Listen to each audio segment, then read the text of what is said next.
All right. So, Mr. Daniel, God is my judge, send me a little care package of his hollow points. Let's see, 50 cents primer, no defect, size 356, 135 grain, 3.7 grains of tight group. Okay. Well, I have to hand it to him. They do look pretty. Hang on, I gotta do it like JH. He shows the bullets right. Okay, so focus, focus.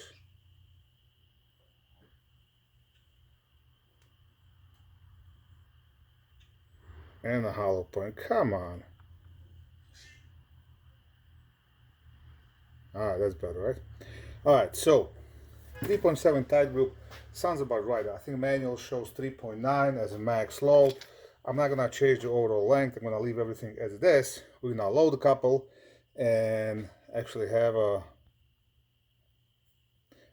time today because I kind of take half a day off.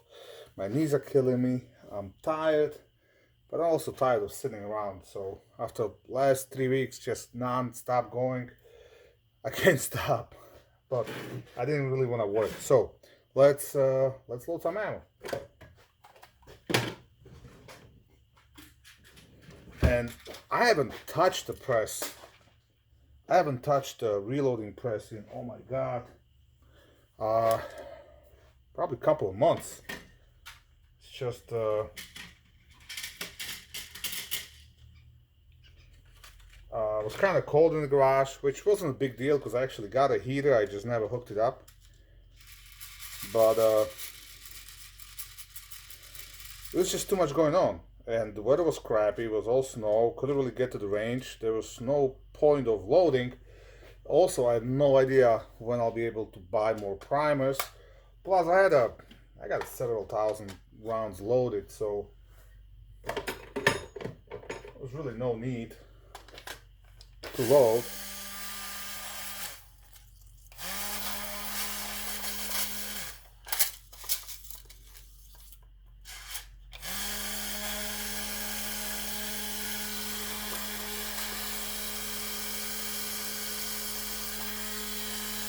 You guys are wondering what I'm doing.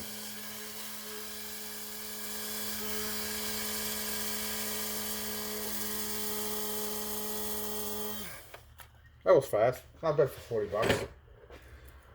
So let's load up some primers. And let me show you a couple of hacks I did on my Dylan. Okay, so one, I got this little zip tie that holds the lever that turns the plate for the primers. So when I actually want to feed the primers, I just take it off.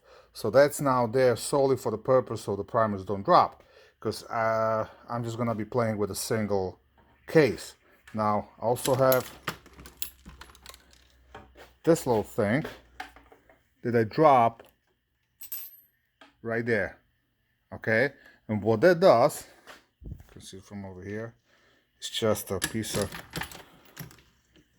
what that does is stops from feeding the cases. Okay, now I'm gonna take this out. That's to replace the pins. I have a video on that. And actually, I don't want to do that because I want to take the one piece of brass out. And now all I'm gonna do is put a single primer. Hard to do this on camera. So I'm just gonna drop. It's hard to do this one-handed like this. Alright, so I'm just gonna put one piece of brass I'm gonna prime it. So I got single piece of brass that's primed, and what I usually do, I put it on scale.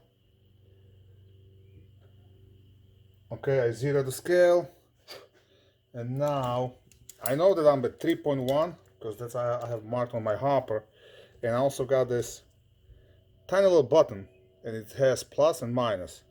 This way, because I always forget which way to turn. So, and I'm gonna give it about half a turn, and let's charge the case, and I can weigh the case. 3.3. I'm gonna dump the powder.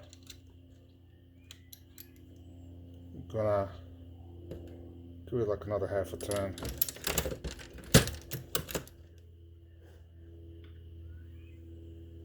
Wow, we're at 3.6, 3.7.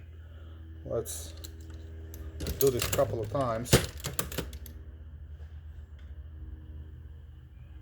3.7, 3.6. It jumps down, so it's gotta be borderline. Alright, again, 3.6. I'm gonna call it good. We can go higher, but I'm not gonna push it. We're fine. So at this point, I'm all set up. I can let me dump the powder back in. Let me put you over here. Hopefully this is better.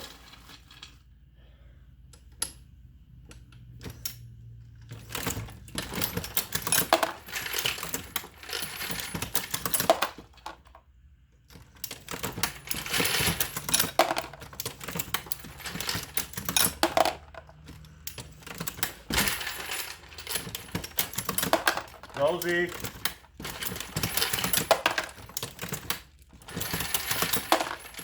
I'm not gonna bore you, but there we have it, the Freedom pellets. Let's go try them. Sorry about the noise, my neighbor and his Harley. A little safety tip. Okay, always mark your hopper, because I just changed from 3.1 I was loading before to 3.7. I'm gonna leave this on. This way, if I decide to load the rest of the Daniel's bullets, I just keep going. If not, I can go back to my old load and I know what's what. So just this way you don't mistakenly start loading hard rounds. Alright, so here we are at the range. I have a steel over there. It's I don't know, 6x12, whatever the A-size zone is. And I have a target over here. Now this is a take two. The first one I did yesterday, and something happened with the audio, so I'm going to try to salvage as much as I can out of that footage. But what I did this time, I brought 3 different guns, and as you can tell, it's extremely windy, so the conditions are less than optimal. But let's try it again. All right, so it's extremely windy today. Let's go back to Wilson Combat 9mm 1911, and before we worry about the paper, because it just got blown down, let's see if we can hit that steel. We had about, I don't know, 15-18 yards, something like that.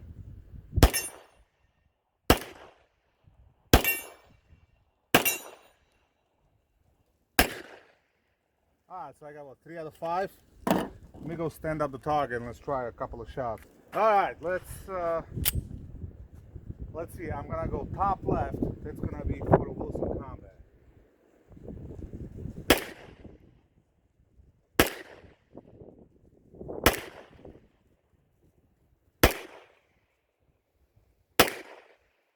And I can tell you it's not even close. Alright, so this is my aiming point right here. I was aiming right here. I can only see one shot, and like I said, look at all these. They keyhole like there's no tomorrow. I'm gonna tape this up. We're gonna try a different gun. I apologize for the wind, but it's out of my hands. Next time is the Arsenal Strike 1. So let's see. When I did the video, I'll link it somewhere on a different weight bullets and how it affects accuracy out of certain guns. this gun performed flawless with anything from 115 to 165 grain. It didn't really care. So let's see how it's gonna do on this.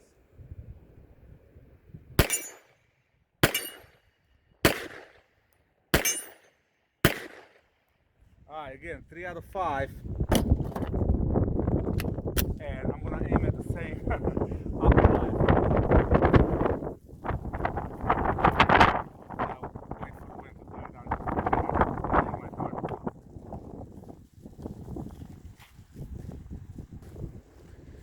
Alright, let's see if we can do this. Again, upper left.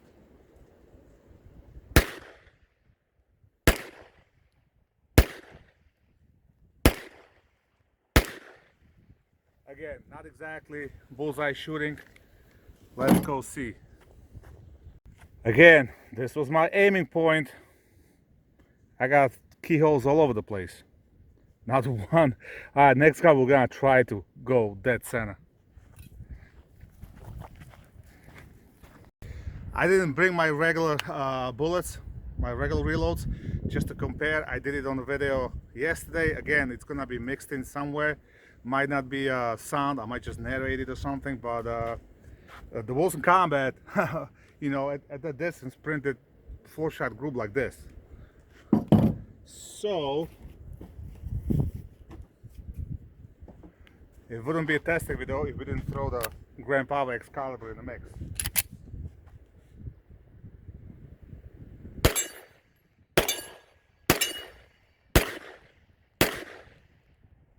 Again, 3 out of 5. This time we're just gonna aim right for the middle of the target.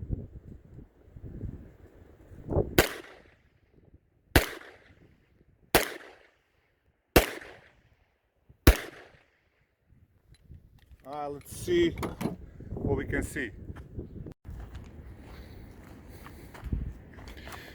Alright, so I got 1, 2, 3, 4, and 5 rounds actually on the target. And they don't seem to be keyhole, but they still accuracy is all over the place. Let me reload the other guns. We'll try aiming for the middle again. I pasted all the holes in the target. Let's take 5 more shots. I think I have enough ammo, and we'll aim right dead in the middle, and we'll just go look every time.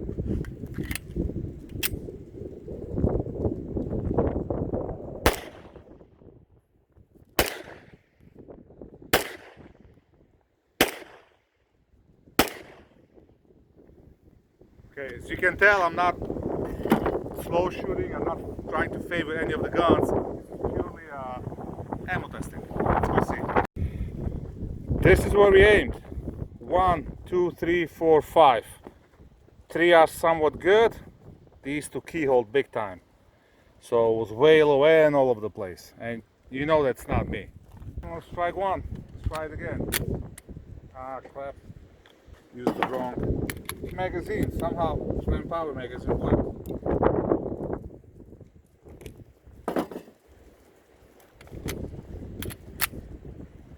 Again, we're gonna aim for the middle.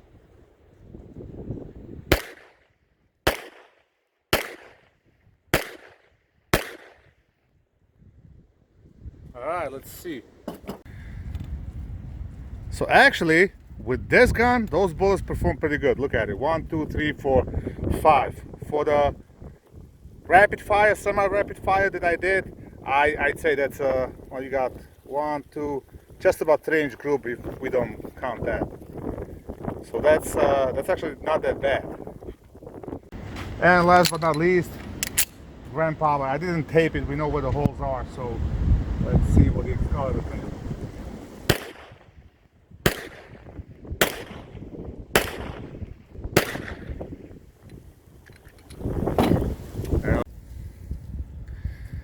Let's see. 1, 2, 3, 4. 1, 2, 3, 4, and 1 of these. So overall, we got them all on the paper. A little bigger group, about 5-inch, you know. But at least it was semi decent accuracy. Something like a minute of hawk. So what did we learn? You have to size the bullets to your gun, to your specific gun.